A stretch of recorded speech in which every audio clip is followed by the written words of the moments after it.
Notre gouvernement, en rupture avec cette culture, notre gouvernement définira de façon précise le Sénégal que nous voulons pour demain, non pas en nous confinant à 2 ans, 5 ans ou la prochaine élection, mais armés d'une vision à 25 ans qui nous permette de nous attaquer de façon résolue aux batailles prioritaires pour sa mise en œuvre. Par ce moyen seulement, nous pourrons adopter des réponses sérieuses et durables aux aspirations des Sénégalais, en finalisant certaines et en initiant d'autres, en finalisant certaines et en initiant d'autres, et passant le témoin de génération en génération, en nous étant assurés que des fondements solides sont en place et les jalons posés. Pour chacune de ces batailles,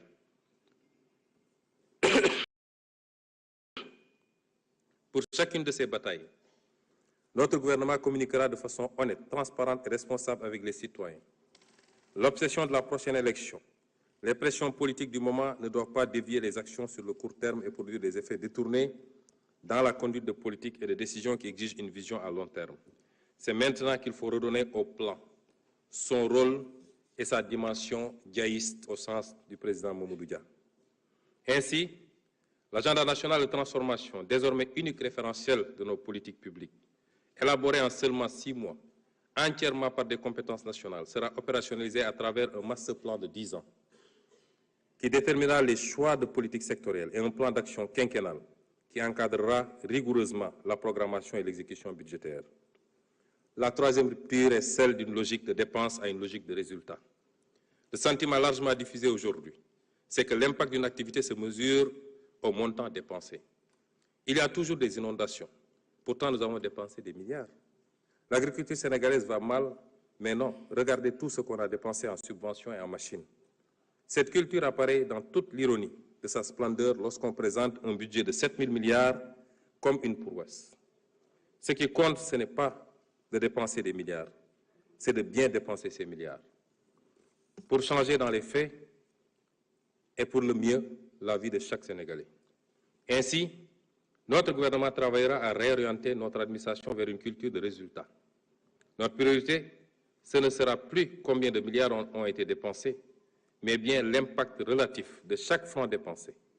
Nous allons bâtir un État sénégalais capable, avec moins, de faire mieux.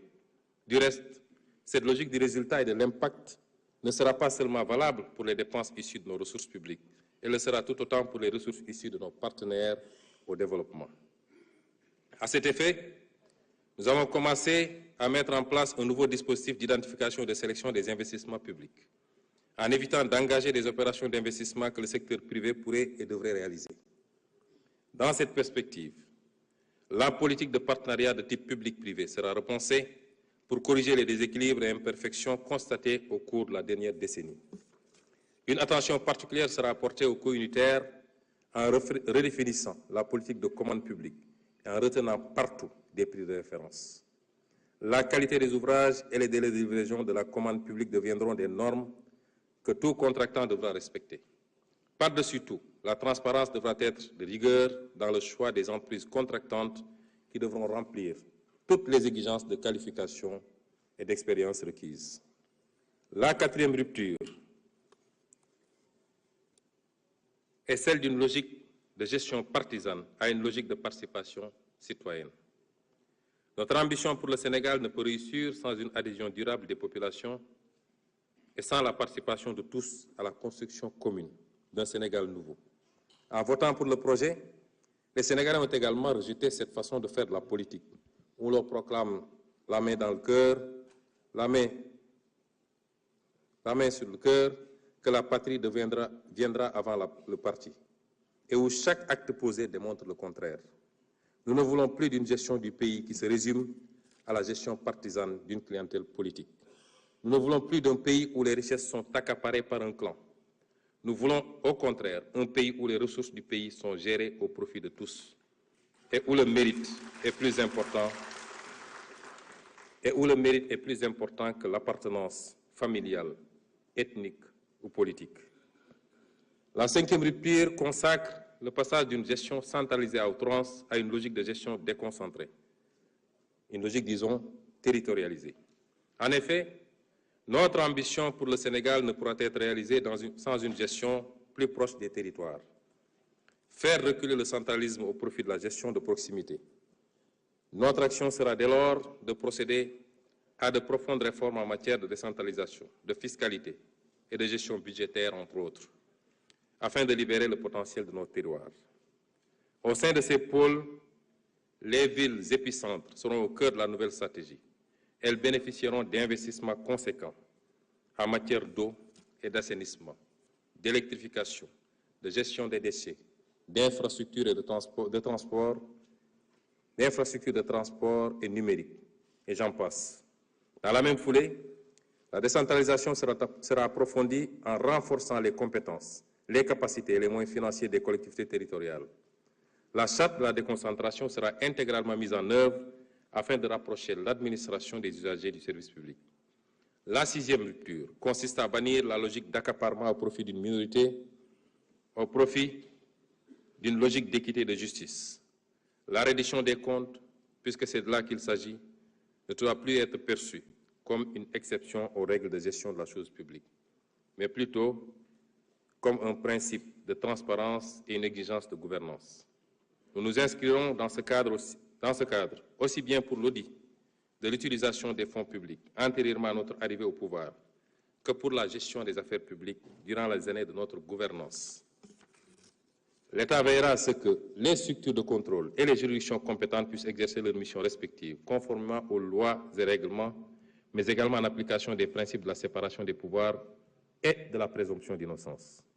Nous mettrons ainsi en œuvre les conclusions des assises de la justice ayant fait l'objet de consensus et poursuivrons les consultations et le dialogue pour bâtir un pacte social durable.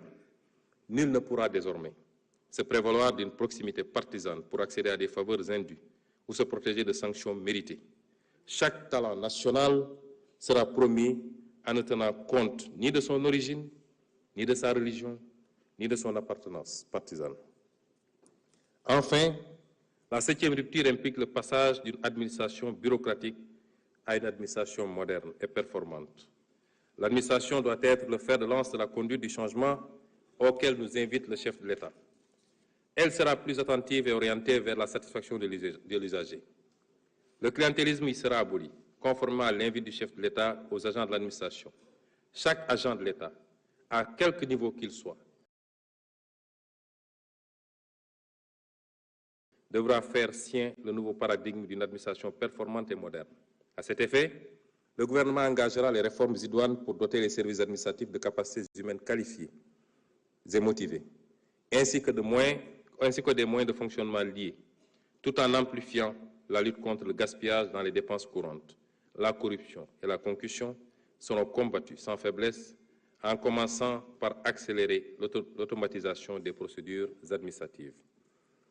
Nous avons déjà entrepris de bâtir une administration publique autour des principes de probité et d'intégrité, autour du Jub, du Jubal et du Jubbanti. Monsieur le Président,